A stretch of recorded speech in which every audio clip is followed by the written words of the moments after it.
about the rods. You talking about the rods? Yeah, you got to give me 20 more minutes of this drive. Bro, I've been timing you. It's been 15. Now you need 20 more. It's 20 to get there, 20 to get back. Oh, my Lord.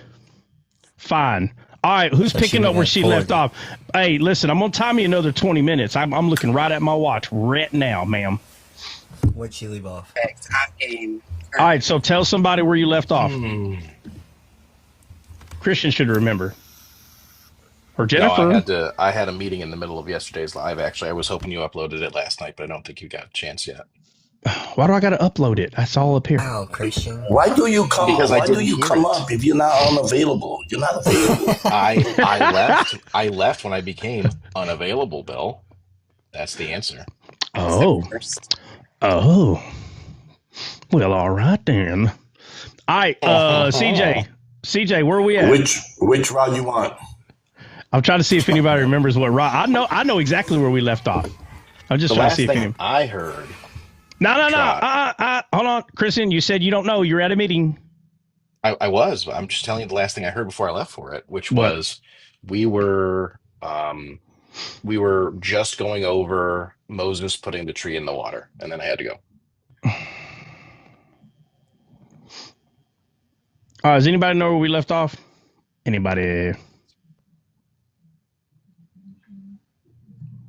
Remember, was the iron sharpening iron rod.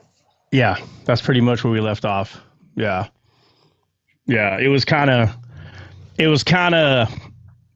if you want to use it, if you want to word it this way, like the last punchline, right, is where we're getting to the iron rod, which is in the book of Revelation, which does nothing but prove to people that can see what it was that God was doing the entire time, is he was putting pictures of a lot of things in the Old Testament that only pointed to one thing, and it was Christ. That's all it pointed to. And then so when John writes Revelation, John uses the same verbiage as we see in the Old Testament. And how far apart are the writings? Like 1,500 years. Yeah, so like over 1,000 years, and he just so happens to write it the same way, right? So yeah, okay, fine. We can say that John had the entire. Now watch this. How often? I mean, do you think they had, like, every house had a Bible? Like every house had a scroll in it? No, it was only at the synagogue. Right. So they would have to meditate over what they heard that day, bro. In order for you to see this way back then, you literally would have to meditate over what the high priest or whatever person was ministering or speaking to you. You would have to meditate over what they said all day. I don't know about you guys, but I'm not one of those guys. You say something to me one time and I have it memorized, all of it word for word. It's not me. I'm sure those people exist, but I'm not one of them. I literally have to meditate on it, like over and over, for it to kind of stick. So because I have to do that, there's other people that have to do that. And I'm going to say some of those people could have been some of the disciples that walked with Jesus. So that means they're younger, they go to the synagogue, they read from the scriptures, they go home, and they're meditating over what is being said. Because when we get to Revelation, you start looking at how John is writing things, and it's literally the same verbiage, except it's changed now. So now it's the iron rod. Now, it's not just a rod anymore, it's the iron rod. And obviously he was led by the Spirit to write it this way, just like all the rest of the books that were written. So it's the Spirit that is writing this entire book. Now, obviously, it's a physical man that's putting pen, right? Pen to paper, pen to parchment, right? But it's the Spirit leading the man, right? The Bible tells us that Solomon prayed for wisdom. The Bible says that God gave it to him. And it says that people came from all over the world to hear the Solomon of wisdom.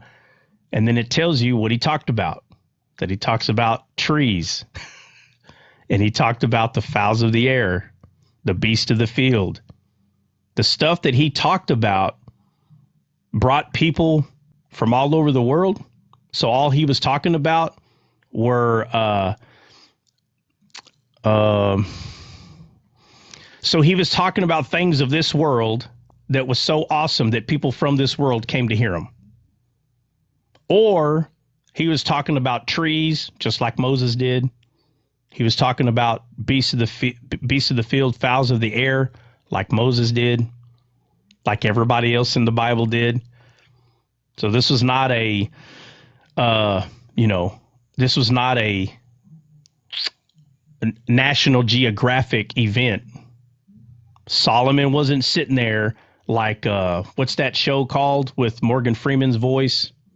And the whale is the biggest mammal in the world. What is that? Planet Earth. Planet Earth. Bro, he was not the first planet Earth. The people didn't go to him because he knew so much about just the physical trees in this world, just the beasts of the field, the fowls of the air. No, he's saying things that all the prophets wrote about. He's saying the same thing. And then we come to this day and age, and then we find out that Jesus is the tree of life. That's what we find out when you read the Bible. Now we talk about trees.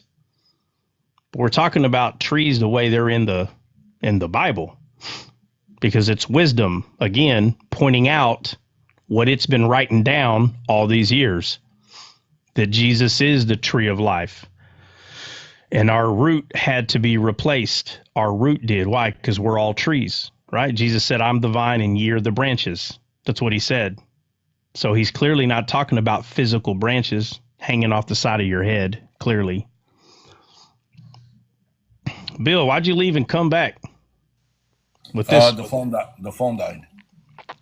Oh. Got 2 phones logged into 2 different accounts. Man, big baller. Big shot caller. 2 phones, 2 pads, and a burner.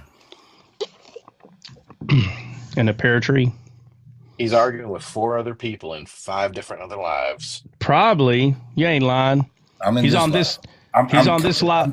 I'm committing myself again. I've been lacking. So I've been lacking. Bill is renewing his vows to descaled. Oh my God. Oh, hold on. No, Espíritu Santo. That's just for Bill. Yeah. So, anyway, so that's the last thing we talked about was the iron rod that's mentioned in the book of Revelation, right? Because now we have the spirit of revelation, right? Which points out the 7 spirits, which is the menorah, the 7 candlesticks, which is the 7 churches. All right. So, let's see. I think I have it. John, I got the incense. Let me see. Oh yeah, yeah. You swinging that sucker around. Bro. Yeah. All right. Yeah. Quit before you get Dom come in here. Dom. He starts arguing. Yeah, he's in this chat.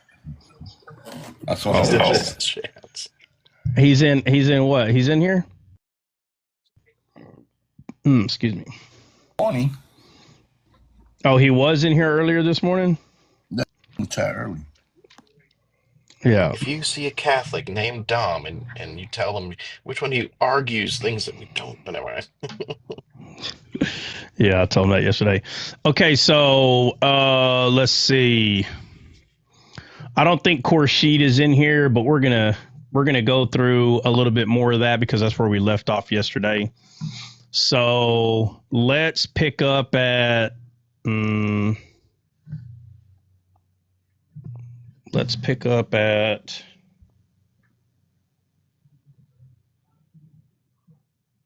because we talked about the staff, the rod that Moses had, right? And God asked him, hey, what is that in your hand? And he said, it's a rod. And he said, cast it down. And he said, take it by its tail. And he did. It became a rod again in his hand. And he took that rod, right? It's no longer just a stick. The rod of God at this point, because that rod is what did everything. So Moses didn't do miracles. You ask a lot of Christians, did Moses do miracles? They're going to tell you yes. But someone who has truly meditated on the word has seen that it was the rod that did everything, right? So this is where the story of Gandalf comes from, right? Old man with a stick does magic tricks, except that's not what God was trying to do. He wasn't trying to just conduct magic tricks. Yeah, Christian. Yeah. See, that's Moses right there.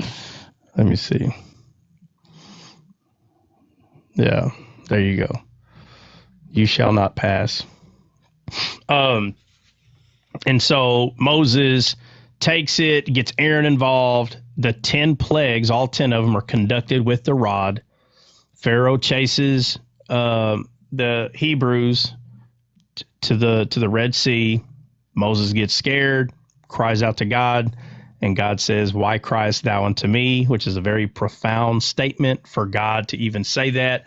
Why are you crying to me? Because against popular belief today in Christianity, when you're going through a hard time, you're supposed to cry out to God. That's what you're told, okay? But not after he's already answered you. That's how the Bible answers this. But when that's not understood, you're telling people to keep crying to God. And God is going to answer you just like he answered Moses. Why are you crying to me? Why?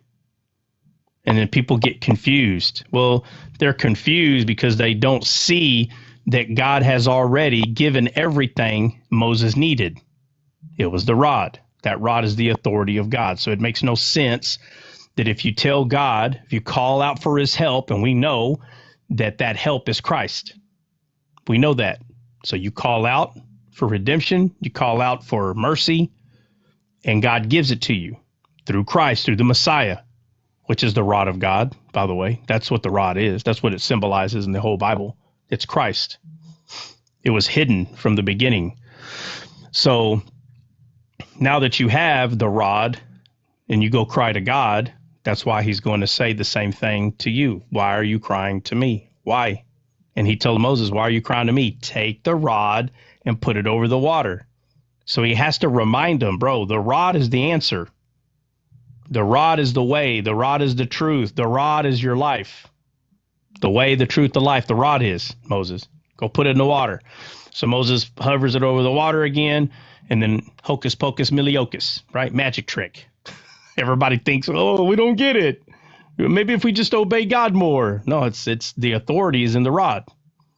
So throughout the Bible, we see a rod playing a significant part, literally throughout the entire thing. You have Jacob and Laban. You have, which is Jacob trying to marry Laban's daughters. But while he's doing it, basically he takes rods and he puts it in the water that his cattle drink.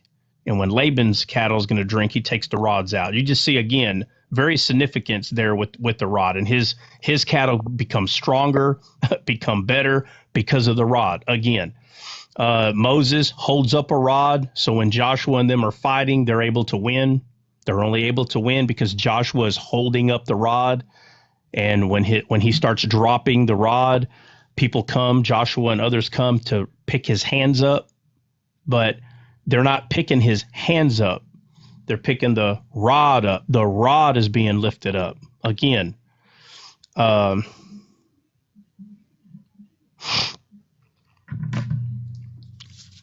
anybody else got another? I got like 15 more of them in my head. Does anybody else got another one? I got a huge one up that we brought up yesterday. Yeah, Isaiah 10:26. No, tell the story. Just tell the story. Hold on. Let me go to it. It's the slaughter of the Midians. Hold on. Yeah, we're waiting for you to tell it. Yeah, I'm getting to it. I'm bringing it up. Because you're talking to us with a question mark at the end. So you're like, maybe in the book of Isaiah? I'll start at 20. Isaiah 10:20. And it shall come to pass in that day that the remnant of Israel and such as are escaped of the house of Jacob shall no more again stay upon him that smote them, but shall stay upon the Lord, the Holy One of Israel, in truth. The remnant shall return, even the remnant of Jacob, unto the mighty God. For though thy people Israel be as the sand of the sea, yet a remnant of them shall return. The consumption decree shall overflow with righteousness. For the Lord God of hosts shall make a consumption even determined in the midst of all the land. Therefore, thus says the Lord God of hosts, O my people, thou dwellest in Zion, be not afraid of the Assyrians. He shall smite thee with a rod, and shall lift up his staff against thee after the manner of Egypt. Oh, I'm sorry, I did the wrong one. I did the wrong rod. So Yeah. I did the Remember, wrong rod. there's two The two rods. rods. Yeah, I There's did two the wrong rods, rod. My bad. right? You got the authority of Satan, and you got the Right. authority of God, right? So we see Pharaoh, his magi, his magicians had rods also, right? But the one I was going to talk about, it was David. Okay, that nobody, it just for whatever reason, which I really know what the answer is. It's sad, but majority of Christians today, the most significant thing about David and Goliath is how David defeated Goliath. When the truth of the matter is, it's how he defeated him, and it shows us. So when we say, "Oh, we already know how by faith," yeah, but there's something way more profound than just using the old cliche, "Oh, by faith." No, he took that rod. It's the first thing he grabbed before he went to go fight him. Very significant. Word became Brett. Would you say try not explain how Jesus is Israel? Yeah, I've explained that many times. I've talked about it all the time. Y'all bring up another one, guys. I'll be right back. What? I was just going to say also, if we remember, he sets down Saul's armor and picks up the rod, right? So yeah, he takes his own thoughts and his own imaginations and picked up Jesus, right? Yeah. He put down what man trusts, right, which is in the flesh, because for him to fight Goliath with the armor, that's not the armor of God, that's the armor of men. Right? So he's not going to trust in man's way, because the Bible says we wrestle not against flesh and blood. So then that means that we have to, the fight is not with flesh and blood, it's a different way. And so Jesus shows us this, the Spirit shows us this, because the smooth stone that he took from the river, from the flowing water, that stone is representing Christ. That's what it's representing. And he throws it to the head of Goliath, the forehead, right? That's where the mark of the beast is supposed to be. It's all about the imagination.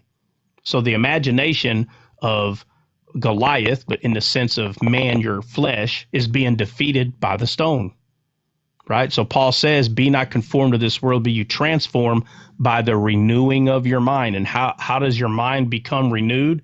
By the stone. That's how, right? Guys, give me a second. Go through a couple of more. I'll be right back.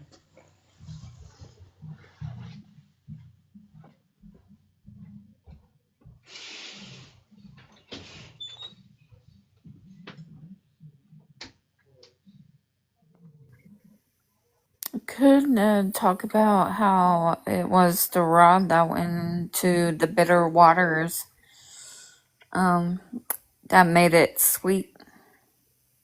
That's another one too, Jennifer. Absolutely. Is that Like my Mary. Troy? What's up, Troy? Going on, Brother Bill? Blessing, brother. It's been a minute. Absolutely. Same to you, brother. It's been a minute. Go ahead, sister.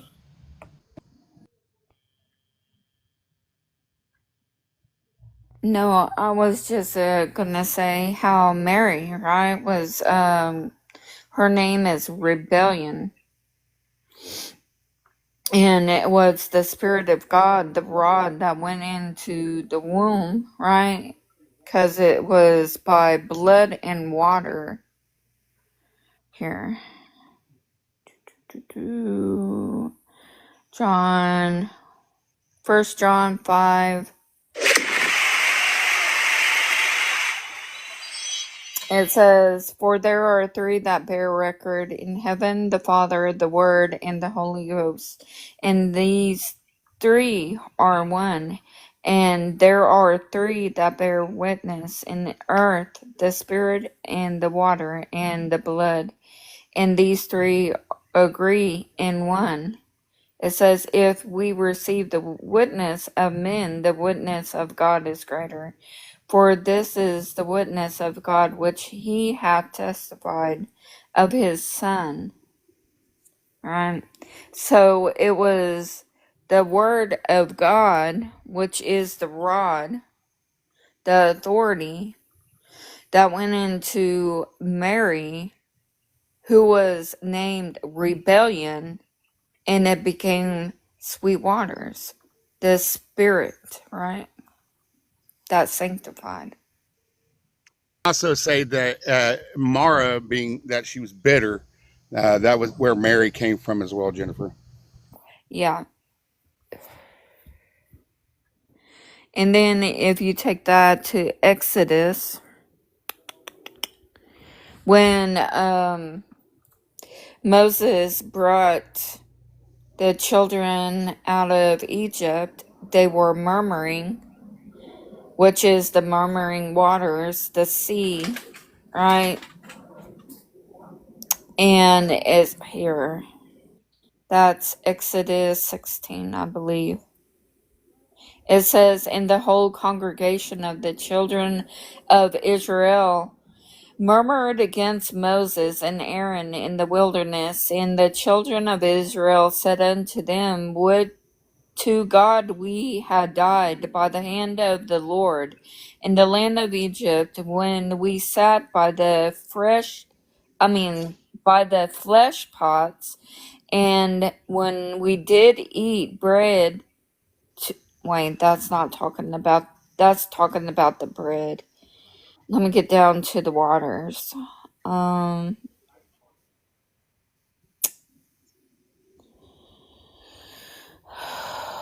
There's the one, Jennifer, where Moses taps on a rock with the rod. And if you remember that, then the second time God told Moses to speak, but still he trusted in that rod, even though that God had already had that authority inside of him. So that's why he told him to speak to it. But yeah, there was the first one where he used the rod to bring out the water in the rock. Is that the one you're talking about? No, I'm talking about Murrah. The bitter waters. When he throws the tree into the God shows him a tree and tells them to throw it in the water. Yeah. Yeah. It's Exodus 15. I thought it was 16, but it's 15. It's right here. It's verse 24. It says, "And the people murmured against Moses, saying, What shall we drink? And he cried unto the Lord. And the Lord shewed him a tree, which when he had cast into the waters were made sweet. There he made for them a statute and an ordinance, and there he proved them, and said, If thou wilt diligently hearken to the voice of the Lord thy God, and wilt do that which is right in his sight, and wilt give ear to his commandments, and keep all his statutes, I will put none of these diseases upon thee, which I have brought upon the Egyptians, for I am the Lord that healeth thee." And they came to Elim, where were 12 wells of water, and 60 and 10 palm trees, and they encamped there by the waters. So when at first they didn't have any drinking water because it was bitter, but the Lord said, show them the trees, the palm trees, which represents the wisdom of God, and he put the trees in the water, and it made it sweet water. That was 70 and 10. What kind of trees again? Palm trees. Yeah. Heretics. Yeah. It doesn't say rod, but it's still the same symbolism to it, or the same thing as a rod. because it was It's the same thing as the staff as well. that's the staff. That's right. For those It's all made out of wood. They say, but that's not a rod. It's not a rod.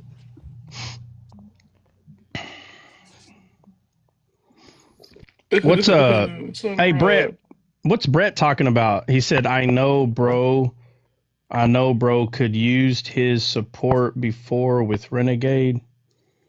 What? Brett, what are you talking about? Brett's still in here? He's talking about my live. The day on my live, Uncles? Renegade and them.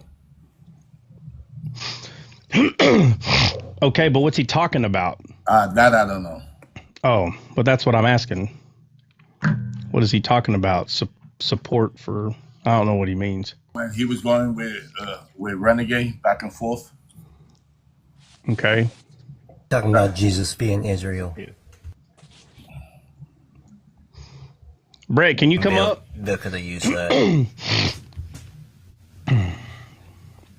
But Renegade thinks that, does he not? So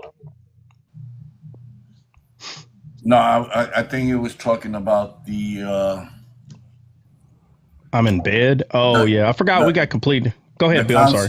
The council about them being angels or men or speaking about Israel. Yeah, Brett, what are you talking about? You could have used support about Jesus being Israel. Like, what are you talking about exactly?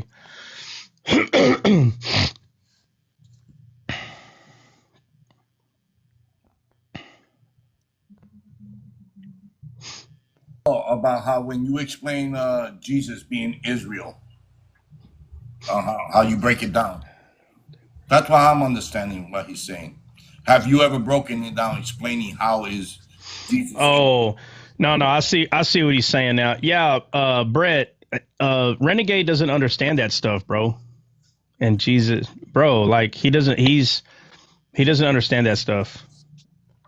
You know, that's the only way to put it. Like, like when he first heard anything from Descaled, like literally, I mean, you know, words out of his mouths was that the stuff that we talk about is a mysticism, a mystical, you know, very, very disrespectful thing. But again, out of ignorance, bro, like you got to understand there's a difference between when someone knows, right? Like when someone knows they're doing something wrong and someone's being ignorant. There's a difference. And he spoke out of ignorance. And I mean, I'm sure that by now, I'm sure there's things that he sees and understands, but you kind of, if you hold somebody's feet to the fire about this kind of stuff, it'll drive them away because it's true regardless. But I know, but needed Big Fella's help, kind of let him. So all the talking. Yeah. Yeah. He's saying he needed your help, Bill. We do this all the time. We troll each other and I let others troll as well. We go back and forth. We weren't there actually doing actual debates and stuff like that. And he was going to one of the other guys' point, Brett. I was sitting in his live this morning. This is what we do. We just go back and forth, bro. We don't take it seriously. Stuff like that. Well, he did take it seriously with you. I don't know. You guys have a history or something, but you know. Yeah, no. I think Brett's trying to say don't be afraid to tell the truth to even people who claim to be your friend. I think that's what Brett's trying to say. Brett, if you know me, don't poke the bear. But I mean, do you understand what he's trying to say, though? No, I understand what he's trying to say. He's saying that if you know if something's true, it doesn't mean you can't tell somebody, no, it's true what he's saying. That's what he's saying. No, I told him, and for the record, Renegade said, yeah, I see it in both ways. That's why if you was there when I asked him the question, I was saying, so do you see it being on both ways, how it symbolizes on both? And he said yes. Yeah. Well, I wasn't there. I mean, was that the live that? Hold on, wait a minute. Yeah, that's the live. That's the live. Hold on. I was in that live for like 15 minutes. I'll be right back. I'm listening. Oh, okay. Oh, I know what live you're talking about. I was there for at least 15 minutes for sure. Yeah, because I was gonna go up. I remember now, Brett. My bad. I remember I was there, and Brett was like, "Hey, go up." But I rarely hop into people's lives, especially if I know they're going to be arguing. Like, bro, like I don't see the point. I really don't. I don't see the point in it. But no. That's how my lives go. Well, I already know. And I don't know Renegade personally, but he likes to argue for nothing. Like there'll be no reason he'll argue. Like I guarantee he argues at his house, about whatever. But again, I don't have anything against anyone that likes to argue. But because I know better, I'm not gonna. I can't stand it. I can't stand. My little brother's the only person I argue with. That's it. I don't argue with nobody else. And that's only because, if there's something I think maybe he don't understand, then I'm gonna press him a little bit on it, But other than that, if you don't see me arguing with someone, it's because it's very simple for me. I don't see the point, There are too many people who want to hear it to argue with the people who don't want to. I don't know. I don't want to talk to nobody who wants to argue. If that's all they want to do, argue like this. Yeah, you don't need me around. You can promise. Because there's plenty of people that just like to argue, and then they always find each other. and then they try to prove themselves right. So you're arguing with someone who likes to argue. So it doesn't matter what the topic is, they'll argue about it. And it's like, wow, you wasted your life. Maybe deep down you want to be a lawyer, but you're not. Wow. Good job. Let's go to TikTok and just argue with whoever. Wow. That's how you're going to spend your life. Man, wow. It's like, they're like, let me say, they're like, wow, I'm so smart. I can win debates and arguments. Go make money doing it. Whoever. I'm talking about anybody. And if you're not making money doing it, you're not as good as you're claiming. You understand what I'm saying? You're not as good as you're claiming, whoever you are. I'm talking about anyone that likes to argue and just instead of talking about the Bible, they're just arguing all the time. Well, I mean, I don't know why you're not making money doing it. You come on TikTok, these people argue like animals on here all day. But most people who are good at stuff get paid for it. Right? When I train someone how to shoot, I charge $100 an hour. You know why? Because I'm good at it. Real good at it. You understand? Do you understand why I do it? So if you're good at something, you charge, period. You don't tell someone I'm the best arguer and debater in the world and you're not in a courtroom. You're not a lawyer. Wow. I guess you showed that guy. It's ridiculous. And then they read the Bible a lot. So they just say, you know what? I'm just going to argue about the Bible. Well, not with me around. I'll kick rocks. We'll talk about something else. All right. So where are we at with the rods? Huh? Anybody? I got one. If we can go over it, it's 1 Samuel 14:27. When Jonathan, it says, "But Jonathan heard not when his father charged the people with the oath. Wherefore he put forth the end of the rod that was in his hand, and dipped it in a honeycomb, and put his hand to his mouth, and his eyes were enlightened." Yeah. Somebody pull that up. Let me see. I know it. 1 Samuel. Where is it? Where is it first? It's going to be chapter 14:27.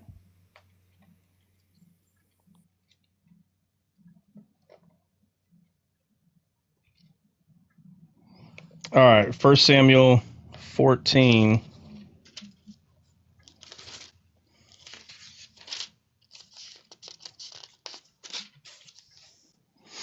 Oh man. Hold on. All right. 14 what? Verse 27.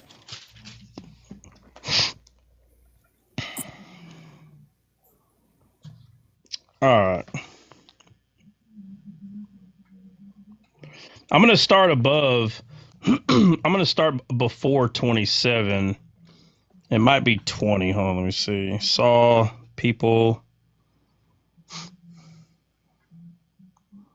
21, likewise the men of Israel which had hid themselves in Ephraim. All right, 23. I guess I'll start there. So it says, so this is 1 Samuel 14, right? 23, yeah. It says, so the Lord saved Israel that day, and the battle passed over unto Bethaven. And the men of Israel were distressed that day, for Saul had adjured the people, saying, cursed be the man that eateth any food until the evening, that I may be avenged of my enemies. So none of the people tasted any food. And all they of the land came to a wood, and there were, let me see, it came to a wood. That's going to be like a tree line or something. Came to a wood, and there was honey upon the ground. And when the people were come into the wood, yeah, so it's got to be a forest. When the people came into a forest, behold, the honey dropped, but no man put his hand to his mouth, for the people feared the oath. It's funny. Never mind. I'm going to digress if I do that. It says, but Jonathan heard not when his father charged the people with the oath, wherefore he put forth the end of his rod that was in his hand, and dipped it in the honeycomb, and put his hand to his mouth, and his eyes were enlightened. Then answered one of the people and said, thy father straitly charged the people with an oath, saying, cursed be a man that eateth of any food this day. And the people were faint. Then said Joshua, my father hath troubled the land. See, I pray you, how my eyes have been enlightened, because I tasted a little of this honey. How much more if happily the people had eaten freely today of the spoil of their enemies, which they found, for had there not been now a much greater slaughter among the Philistines? ? And they smote the Philistines in that day. All right, so yeah, no, it's not a coincidence at all, because this is Jonathan. So it's not a coincidence that the Bible talks about Jonathan with the tip of his rod. Now, what did it say? It says that he put it to a honeycomb. Ain't that what it said? Sure did. Where's the honeycomb at? In the forest. No, but where is it? Okay, so What do you mean, where is it? Like, physically, it's in the forest. Man, that's what Jennifer just said, bro. But where? Where is it? Spiritually looking at this. No, physically, where is a honeycomb? It's in that honeycomb's in a tree. Right, it's in a tree, or is it on the ground? No, it's in the midst of a tree, usually. Right. Honeycombs are 90% of the time going to be either in mountains, trees. Every once in a while, you'll find a honeycomb in the ground, but the majority of the time, bro, they're in a tree. So it says that the honey was dripping to the ground, right? Yes, which means it's right. It says in a tree. Right. And then it says, and nobody put forth their hand, meaning to either catch it, because picking it up off the ground, that's not going to happen. But it says he took the rod and he touched it, and he brought the rod down and ate it, and it enlightened his eyes. It's not a coincidence that in the entirety of the entire Bible, when you're looking at honey, it's always pointing to a spiritual food. Always. So the land flowing milk and honey, God is not trying to tell the people that is going to the promised land that this promised land has the best milking cows and the best honeys of the world. That's not the importance here. He's showing that there is something here that is beyond this world. That's the whole point of what he's showing, and it's in the form of quote unquote milk and honey. Okay, but milk is for babies, honey is for the mature. It's a type of meat. That's why it said, what does it say that Jesus ate so he can discern the difference between right or wrong or good and evil? Somebody pull up the verse. Gonna be spiritual. Yeah, Alex, milk and honey is spiritual revelation. Milk is a smaller step. Honey is a higher step. What do you say, Jennifer? Isaiah chapter 7, I want to say verse 8. I'm trying to get there.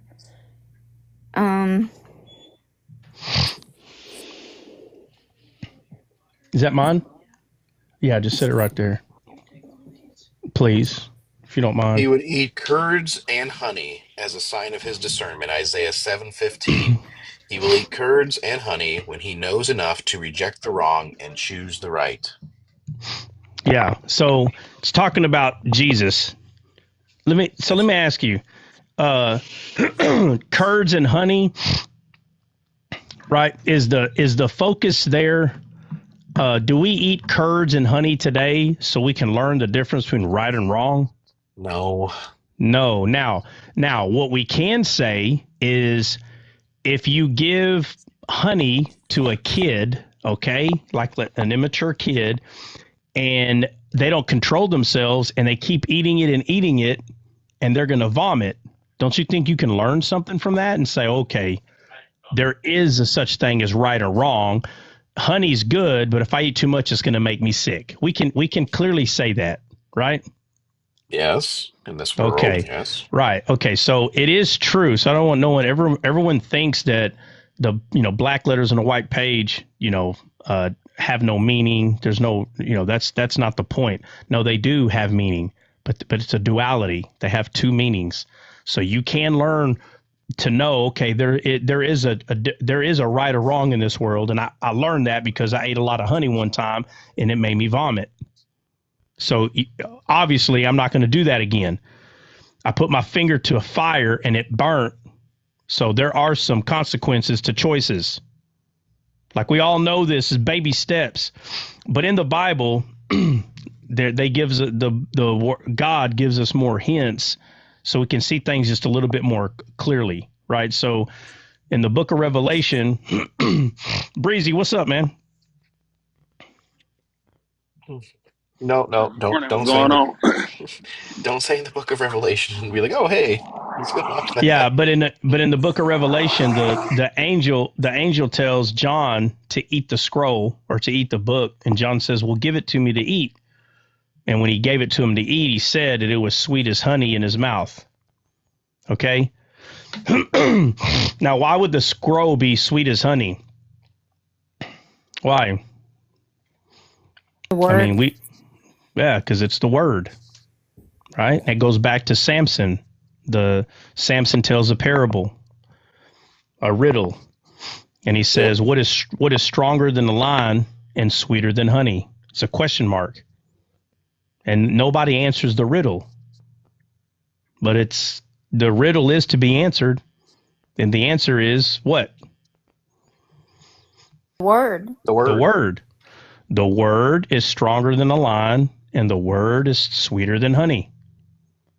So the entire Bible is pointing to the word being honey. 100%. It's pointing to it.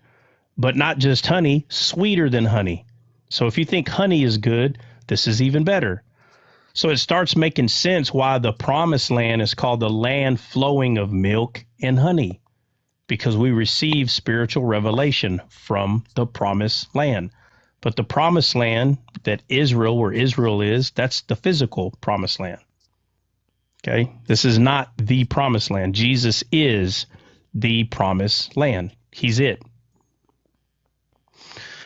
So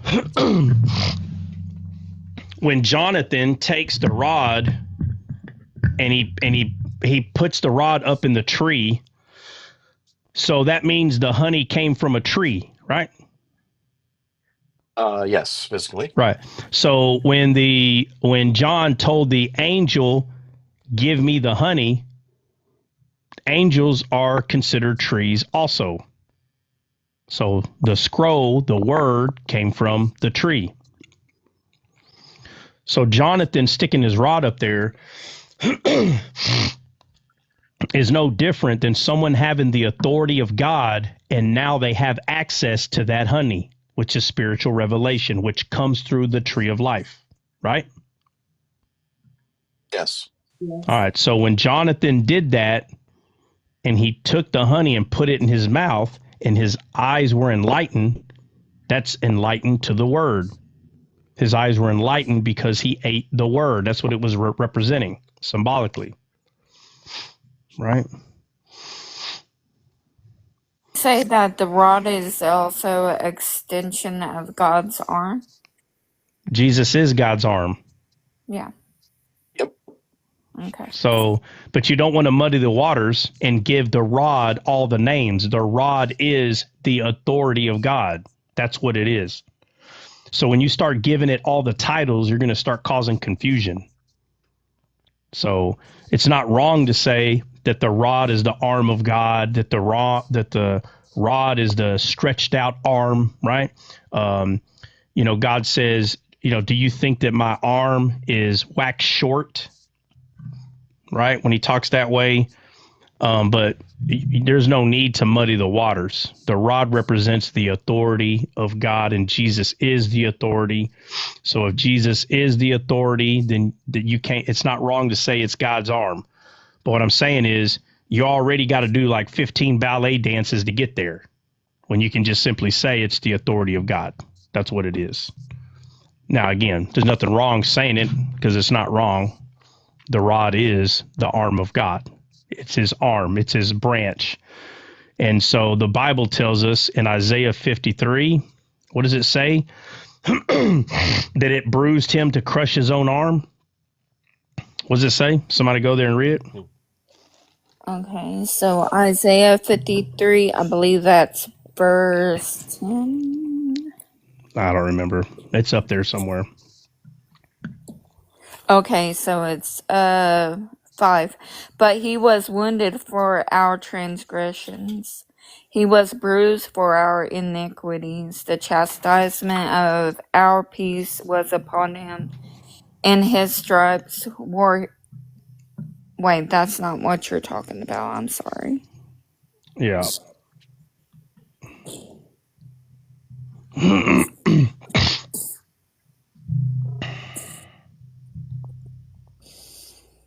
Oh, my Lord.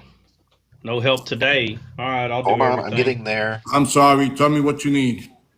I'm already going. How do you not already know what we need, Bill? You need Bible.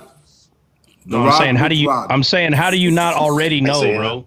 Isaiah 53:10. I just got back and I just heard you. I'm having breakfast. Okay, well, you should have known just to eat your breakfast. Don't even come up. Just hang out.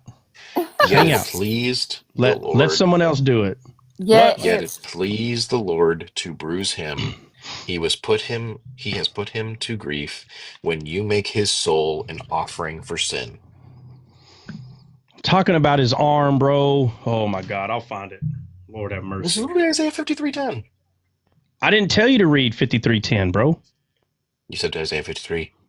Yeah, I didn't say anything about 10. I don't know where you got that from.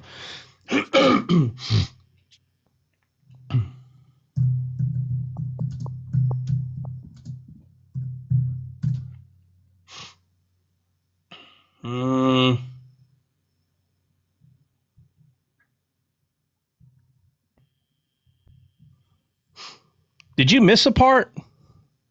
No, Isaiah 53:1 says the arm of the Lord, right? But in 53:10, it specifically says, yet it pleased the Lord to bruise him, he hath put him to grief. What are you reading? Isaiah 53:10. What it translation doesn't are say you? it all in one KJV. verse is what he's saying, is in multiple verses. So it starts in verse 1 where it says it's the arm, but then you take that, you go down to verse 10, Right. it's talking about the arm of God being bruised. Let me see.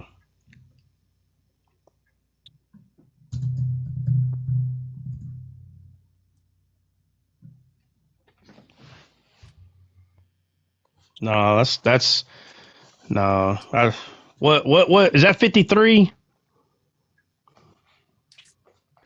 Go to Yes, it's Isaiah 59. 53. Yeah, no, go to 59.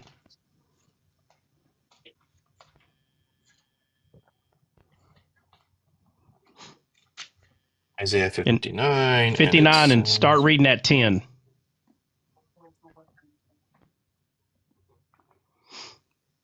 Okay, so it's so 10. 10. Start reading at 10, bro. I know you got it right there. Look at Yeah, them. yeah, yeah. Read. I am. We grope for the wall like the blind, and we grope as if we had no eyes. We stumble at noonday as in the night. We are in desolate places as unalived men. We roar all like bears and mourn sore like doves. We look for judgment, but there is none, for salvation, but it is far off from us. For our transgressions are multiplied before thee, and our sins testify against us, for our transgressions are with us. And as for our iniquities, we know them in transgressing and lying against the Lord and departing away from our God, speaking oppression and revolt, conceiving and uttering from the heart words of falsehood.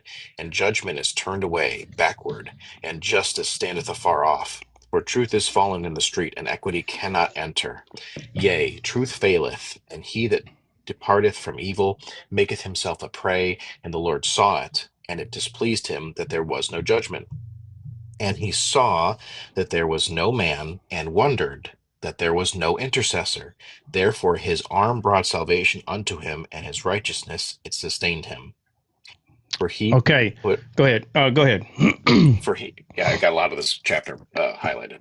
For he put on righteousness as a breastplate, and an helmet of salvation upon his head, and he put on the garments of vengeance for clothing, and was clad with zeal as a cloak, according to their deeds. Accordingly he will repay fury to his adversaries, recompense to his enemies. To the islands he will repay recompense. All right. So he So says shall. he found no man. Go back there. What does it say? He found no man and what? And he saw that there was no man, and wondered that there was no intercessor.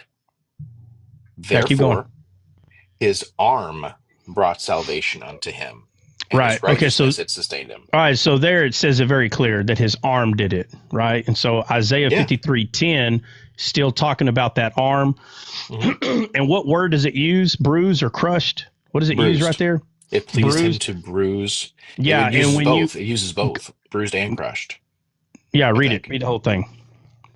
Okay. Oh, let me go. Let me jump on back. Take it on back. Okay, Isaiah 53:10 states,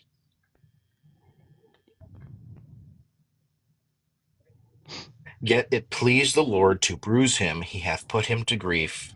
When thou shalt make his soul an offering for sin, he shall see his seed, he shall prolong his days, and the pleasure of the Lord shall prosper in his hand. There's All right. just Where'd one you in get? here about crushing him as Huh? well.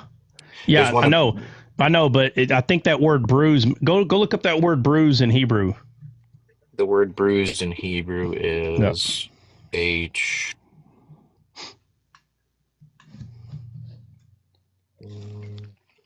H1792. It Okay, you means got it. to crush, be crushed, Crush right be there. There that contrite, be that's broken. that's why I say crush. You Yeah. understand? Okay. So when you hear me say that he crushed his own arm for, that it pleased him to crush his own arm, I'm using the Hebrew there for that word bruised, hmm right? And we know that Jesus is the new wine, right? His blood is the wine, Yes, and we're the right? new wineskin. Yeah. Right. So he had to be crushed. That's how you make wine. You crush grapes, right? He's the vine, We are right? the branches. Right. So, but he's the first fruit and he was crushed, but it was God's own arm that got crushed, right? Yep. Firstborn of all creation. Yeah. And of course, that means born again for the resurrection. God wasn't born. Yeah, crushing olives in an olive press. Yes, and that's described throughout the Bible everywhere. Okay. What does that say? I don't know. Bible Gateway just why did you pop up like that? That was weird. I never had that happen. Listening to you trot. It's AI, bro.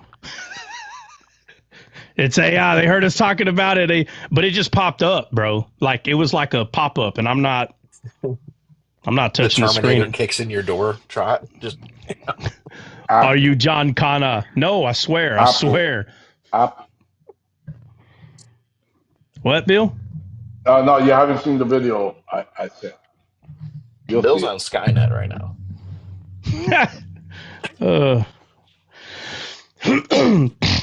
Yeah. All right. So let's go over a couple of more. And remember, guys, listen. Anytime we're talking about any of this stuff, don't allow your flesh to tempt you to believe like, oh man, we're going over this again. First of all, we haven't talked about the rod, and I don't know how long. Honestly, it's been a minute. But remember, it is true, and it will withstand any test. And also, you get to a point where like going over this stuff is boring. That's actually a good spot because now by then you should have some of it memorized. You can help someone else understand it. Brenda, what's up, Brenda? I sent you message when I can come to ask a question. Drop right now because I gotta get ready. Well, I don't know if she can come up right now. Can you come up right now, Brenda? Let me at least ask her first. I didn't get your message. It's probably there. I'm telling you, sometimes I get 50 messages, and out of the 50, half of them are like questions and I mean, no, I'm at work. Okay, well, ask, what's the question? Put it in the comment maybe. Or did you want to actually come up? Is that what you're saying? You want to come up? Or you can ask the question right now ask it in the comments. It's okay. Thursday morning. What's the question? You might as well just ask it right now. And then you can come up and ask it, and then we'll go over it then. Don't matter to me.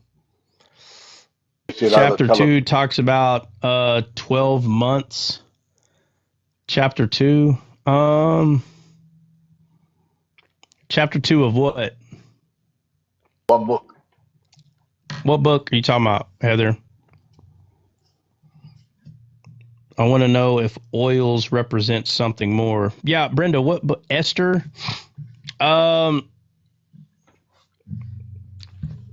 yeah, you're talking about when Esther, when it talks about that for six months she was dipped in these oils, 6 months she was dipped in those oils. Yeah, I've been over that many times. So just come up whenever and we'll go over it.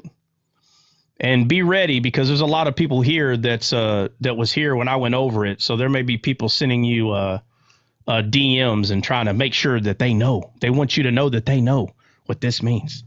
Or you can wait till Thursday. You can come up and we can just go over it. I'm always ready. Yeah, just come Thursday. Just come Thursday and we'll go over it. But yeah, it absolutely means it means a lot. Not like I said, I've been over it multiple times. I wish you can come up now because we were only going to go over probably one more rod, and I would have been looking for something else, and we could have just went over that. All right, let's do one more rod.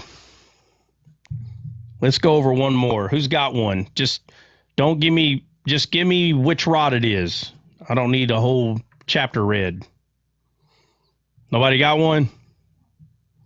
Nina, where's Nina at? Nina's not here? Oh, she's in the comments. Raptured. Yeah, Yeah, 17.8. Do 17.8 for her.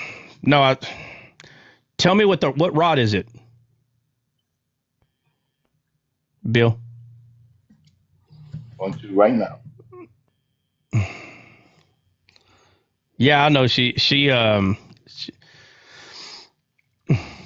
Nina, you ready to go over one or what? Or are you going to stay in the comments like the rest of the losers? See, it's past 20 minutes. That's 40 minutes. Oh, I know. I know. Mm-hmm. But Bubba, she done been home, ate breakfast, drank a cup of coffee. You hear me? Yep. Giving Grace rubbing her her feet together, saying, "Who is silly? I got AC." Listen to her talking nonsense, bro. I've been in the request box for 20 minutes. All right, somebody other than Bill, somebody other than Bill, hop down. If you know you're not going to talk, and I don't care who it is, somebody hop off so Nina come up here and prove. Oh my Lord! You trying to take that talk? No, she wants to prove that she's ready. Nina, what's up? Which one we going over? So hold on. Can you hear me? So I can come up here and prove what? That you're ready. We're ready. What rod are we going over? we've gone over, like, while you were MIA, we've gone over like all the ones that I can think of. The one with the grapes, the one with the water, the rod coming out of Jesse, the one where he dipped it in, the one that they just went over in Samuel. Which ones am I missing here? With the iron Did, rod, go ahead. did y'all do the one over the Red Sea? Moses over the Red Yep, Sea? we did that yesterday. Yeah, Yeah. yeah, we did that one. Well, we did the murmuring already, right? Aaron's rod as a testimony to the rebels. Nah, he won't. He was pool dipping. Who was pool dipping? I think y'all think I'm in that pool all the time. I'm a busy man. Listen, I ain't lying. I've been in that pool twice a week since we've had it.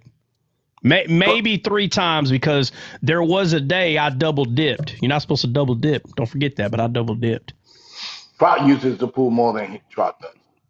Heck no, I don't let that dog in there. Shoot. He be looking, dying to He's jump in there. he's been looking at it. I've seen him, bro. He's just like, man, what is going on over there? I'm telling you right now. And see, right now he can't really get to it because you know how it's in that hole right now. Yep. He can't get to it. But if we feel that, because I mean, eventually, like I said, when we get the fiberglass one, all that's going to be filled in with dirt. We're going to put dirt all back in there and put concrete all the way around it. And he's gonna be able to then, because it's only going to be like a foot off the ground. He's going to jump right on it there, bro. And say, yeah, that's what you think. Oh yeah, no, he's been looking in there. He's been eyeballing it pretty bad. Nina, that's it? You can't think of another Hold one? on, let me ask you. When they crossed the Jordan and the Jordan stood up, was there a rod involved there? The Jordan was crossed twice. When they were going into the city. All right, let's do this a better way. All right, Nina, we're waiting for you to bring a rod. We're waiting on you, ma'am. Sir or ma'am. Sir or ma'am, we're waiting on you. Sir or ma'am. But Sir or ma'am. that's the only Can one I we can think of assist that's her? not. Huh? Can we mention one and have her break it down? Yeah, let's go. Mention one to her. Okay. All right, Jennifer, which one are you going to mention? Didn't Joseph have a rod, or I might be tripping? Man, y'all just guessing now. Oh my God. Samson had a I forget rod. where it's at. Noah had a rod. Jesus carried a rod. Jesus carried himself around, for God's sake.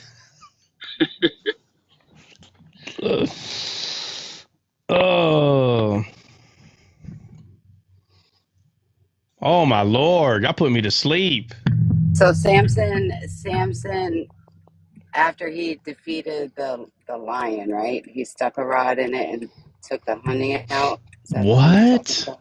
What? What? What are we No. talking about? Y'all. You know what, What? Christian? Let's hear you. Go ahead, give us one, Christian. All right, Oh Christian, no, no, no. ready? This isn't about me. Oh Don't you no, but defer to you me got so now. much commentary. Go ahead, let's hear it. Don't She's defer saying, to me now. well, no, Christian's talking because he needs time to look one up. Christian, you got one or not? No? All right, One he that don't we have haven't one. been over. No. There's a rod Okay. in Job. Can I go over that one? Are you sure you want to go over that one? Are you sure? Are you No, positive? but we can. Well, you brought it up, so you go over it. Ready, go. So in Job chapter 9, verse 34 is where it mentions it. It says, "Let him take his rod away from me, and let not his fear terrify me," which is... What verse is it? Where, verse 34.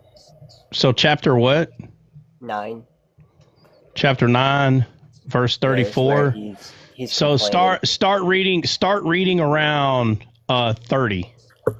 Okay. It says, "If I wash myself with snow water, and make my hands never so clean, yet shalt thou plunge me in the ditch, and mine own clothes shall abhor me. For he is not a man as I am, that I should answer him, and we should come together in judgment. Neither is there any daysman betwixt us, that might lay his hand upon us both. Let him take his rod away from me, and let not his fear terrify me. Then would I speak and not fear him, but it is not so with me. That's the end. Yeah. So he says, take his rod away from him. And again, that God's rod is authority. But again, he's talking nonsense. He's crying. Everything he repeats a lot of what he says in different ways, but he's complaining overall is all Job is doing. And that's when God comes in and says, who is this that speaks without counsel? Again, without counsel or without understanding, he's referring to spiritual understanding, meaning you're being carnal. And then we know that Job, he ends up repenting from everything that he said. So he doesn't want God to take away his rod or any of that. Taking away his rod 100% is referring to Jesus. Okay. Job is not crying and saying, take your rod away from me. And he's pointing to a stick that he uses for cattle or for sheep or whatever.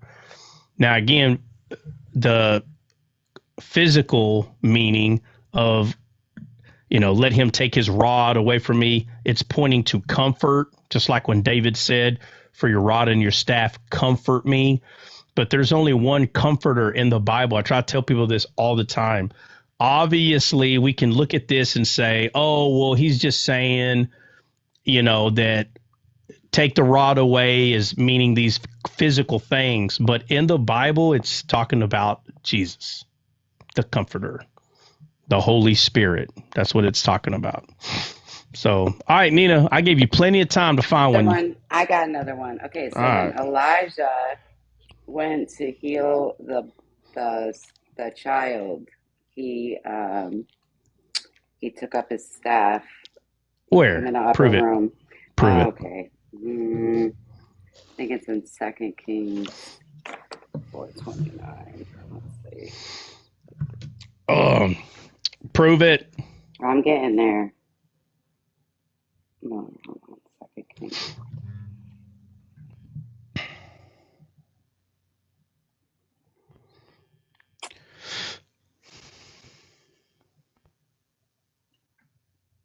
All right. 4:29.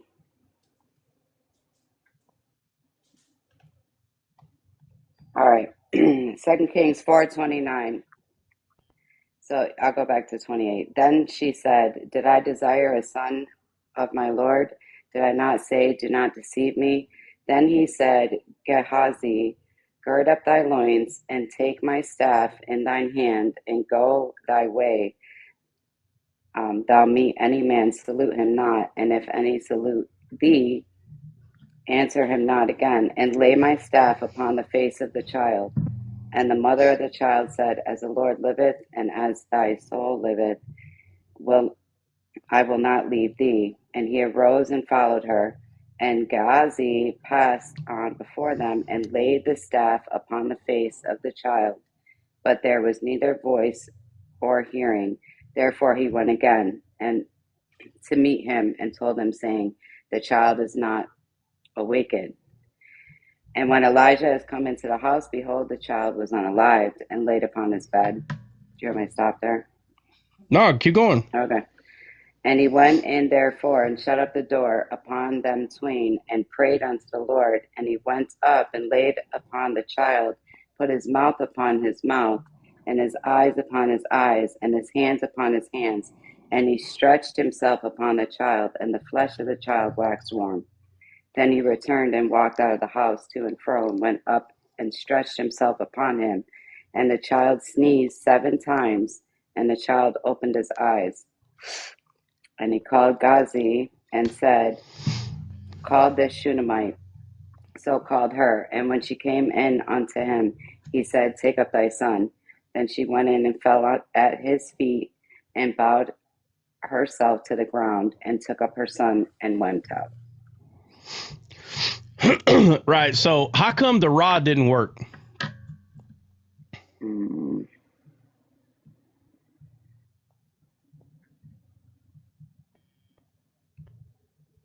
that's a good question. Anybody? How come the Come rod on, didn't work? Christian. How come the rod didn't work? Christian, how come the rod didn't work? He gonna track like he don't hear us now. Hmm. What? Did you hear what I read? Elijah and the rod Yeah. again? Why didn't the rod work? Uh, when Gehazi laid it on him, you're talking about? Elijah gave the rod to his servant Gazi, and he said, Yeah, "Go put the rod on the boy to bring him back alive." It didn't work. Why not? because it wasn't his rod. That's the only thing you can come up with. Is that it? Um,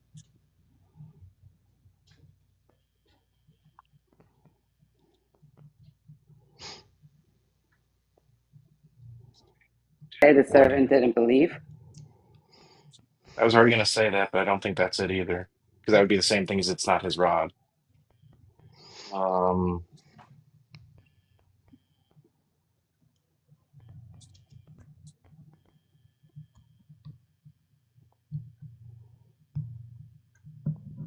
wait, Gehazi was his servant?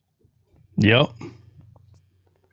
Okay, so take that back to Lazarus, right? What the servant means. Um,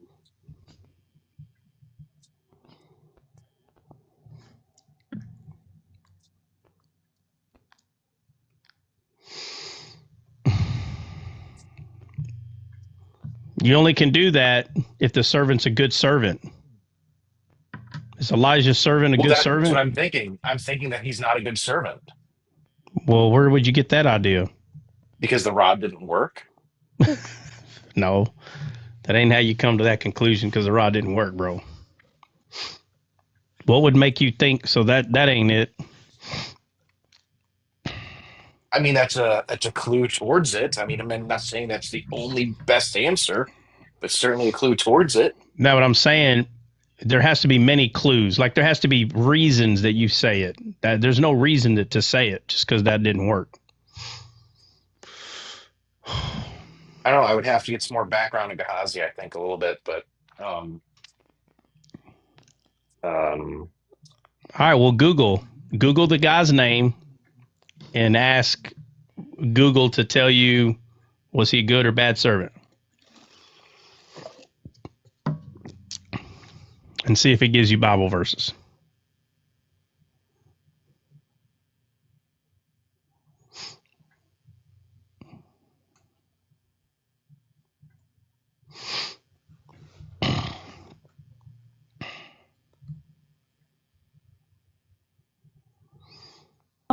If he's not a good servant, that means he doesn't know the voice of the Where Lord. did you get the idea that he wasn't a good servant, Jennifer? Well, it the says, gifts. He accepted the gifts when he said he didn't want those gifts, and he took them Right, anyway. right. Oh, bro! So he's like Saul All when right, he so took go. the All spoils. right, are you sure that's the same? Are you sure that's the same servant? Yeah, it says Gehazi, Okay, well go to the verse Elisha, Gehazi. because remember what ends up happening is Elijah saying, "No, we're good. We don't need nothing." And he runs out to that man and goes, "Hey, actually, we do need something, right?" That's pretty much what he. That's pretty much what he does.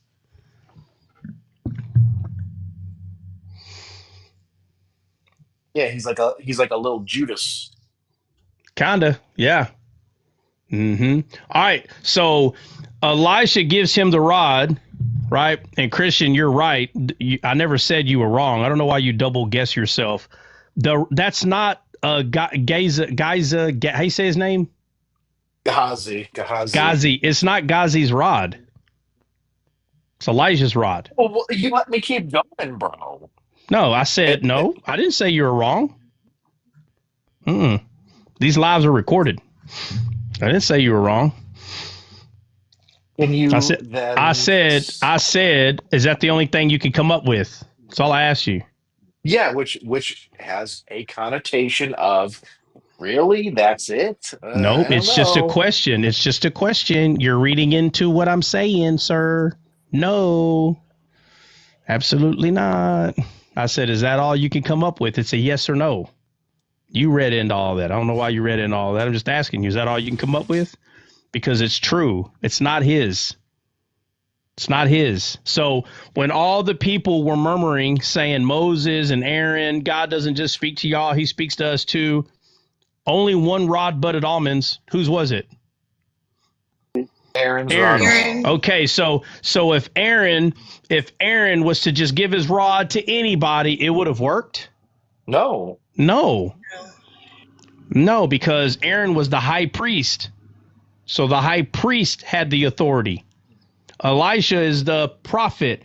The prophet has the authority. He can have people that he's like, a little apprentices, but they don't have that authority. Only the prophet does. So, and it's just a thing. It's very weird. It's very weird that, uh, Elisha gives his rod to Gazi, and he's like, "Hey, go put this on him," and it doesn't work. And it's funny because Elijah doesn't grab the rod and use it. He's like, "Oh crap, let me lay on top of him." It's like, let me lay on top of him and do this, man. And he's like, mouth to mouth, eyes to eyes. But that worked because of the name. What does Elisha's name mean? Oh, well, give me some.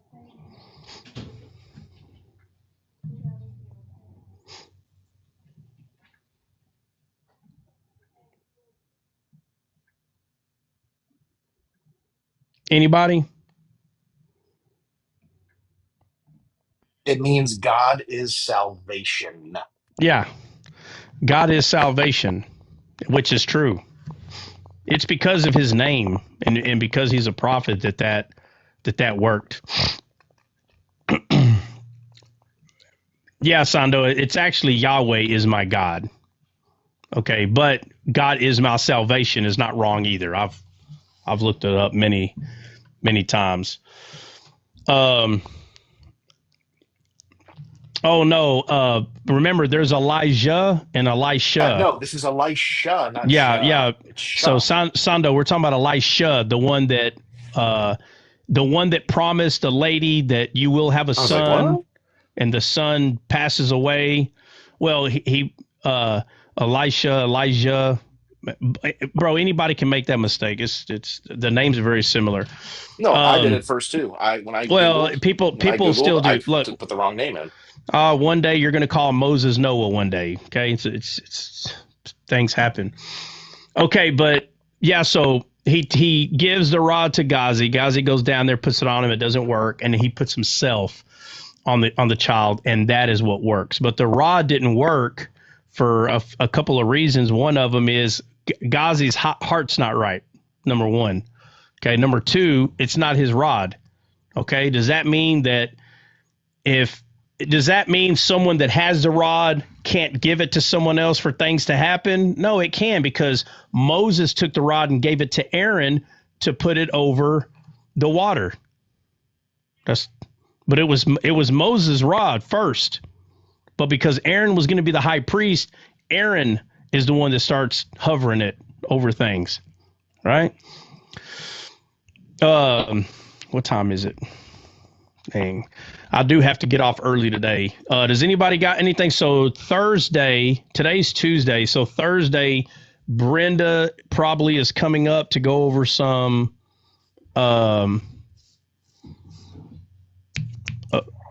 to who was it? Oils. Brent, No, Brandon's but asking. Esther. Yeah, to go over a little Esther. Tomorrow we'll probably do a Grit Mastery family in the morning tomorrow, and we'll go over some things in Esther Thursday, and then Friday will probably be another a Timeless Yeshua Friday. I'm not sure, but it's possible it could happen. Does anybody have anything? Anybody in the comments, like anybody that's here, you got a question or something? We might be able to take a few minutes to go over it if it's nothing too long, too big. Anybody? Say it now or forever hold your peace. No? Nobody? Right. Wow. What? So using someone else's rod, is that like the same as plowing with someone else's heifer? Plowing with, no, not really. It'd be Not more really. I like mean, relying on. What, CJ? I was gonna say it'd be more like relying on someone else's faith. Like if you don't come to know Jesus for yourself and you just rely on your parents, essentially. No. You talking about the heifer thing, relying on your parents? No. Heifer is in the story of Samson. It's pointing out because it's. Oh man, we'd have to go. I don't even want to say it. We'd have to go through there. It's again, it's feminine. So what is feminine in the Bible? Feminism. Wisdom. Okay, it's wisdom. Right. Okay, but we do know in real life, Samson, he did have a woman that he was trying to marry. I mean, 2 times. So he did it twice. What do you say? Probably thought it ran out of batteries. It's like Muhammad trying to use Moses' rod. That is hilarious. Michael Spradley, what'd you say? I missed yesterday. Is it on YouTube? What did we talk about yesterday? Yes. The rod. We talked about rods. Oh yeah, that's right. Yeah, that's right. Soul. With Khorshid. Mm-hmm. Yeah. Michael, you said I missed yesterday. Is it on YouTube? Well, the one that we recorded yesterday, it's not on YouTube. Michael, are you asking because of the rods, like the message, what we're talking about? Is that why you're asking? Because there's plenty of recordings where I go over the rod. Matter of fact, one of them I know for a fact is called the Rod of God. And that's just one. There's probably 3 or 4 of them, if not more. Is that why you're asking about yesterday's live, whether it's recorded or not? Michael, I don't even know if you're still in here or not. Nina was asking about the rod being, like someone else's rod being used. No, That's why I gave that analogy, not the heifer. so plowing with someone else's heifer is more like taking someone else's revelation, right? No, not really. Yeah, that's right. Yeah, that's right. What, Michael? I'm sorry. What's right? Like, are you saying that's right? Like you're just wanting to look where I go over the rod? Is that you're just looking for that teaching, or specifically yesterday's live because of something else in particularly? I'm just trying to figure out. Like trying to use their oil. No, it's kind of like you got to remember these guys are no good. Remember that Samson's marrying. All right, I don't got time to go over the whole thing, but let me try to get it put in a nutshell. Samson he's trying to marry a Gentile. So more than likely her friends and family are Gentiles. The teaching, yeah. Michael, the teaching regarding the rods, if you just go to and don't just go to the recorded lives. Remember, there's a section for videos. So go through both videos and lives and just look for rod or something like that. Okay. I'm sorry. I don't have very specific titles on all the lives and videos. I just put something on there that I know we discussed, but I know for a fact there's at least 2 or 3 where one of them is called like the Rod of God or the Rod of Jacob. I could have said the Rod of Jacob or the Rod of Elijah. Just look for the word rod, man. It should be in there somewhere. Oh no, get out of here. Sorry. No, you're good. Just close the door. I'll be out in a second. It's warm in here. Okay. All right. Come here, Rose.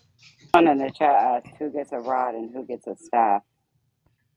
Who gets a rod and who gets a staff? Where? Who said that? Can't touch this. Yeah, Jennifer, bring it up. Bring it up tomorrow. We'll talk about it.